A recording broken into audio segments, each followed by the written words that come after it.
যুবক যখন সেজদায় যায় তখন আল্লাহ তাআলা ফেরেশতাদেরকে ডাক দেয়া বলে, ও ফেরেশতারা, আমার ওই বান্দা কি করে, দেখ না তোরা কি করতেছে।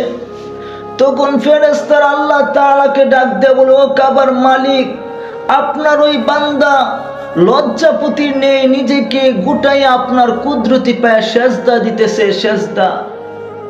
তখন আল্লাহ তাআলা ফেরেশতাদেরকে ডাক দেয়া বলে, ও ফেরেশতারা, আমার ওই বান্দা যেহেতু আমি আল্লাহ তাআলার কুদরতি পায়ে তার কপালটা লাগিয়ে দিয়েছে, ও ফেরেশতারা, তোদের উপরে আমি আমার ওই বান্দার গৌরব করি, গৌরব।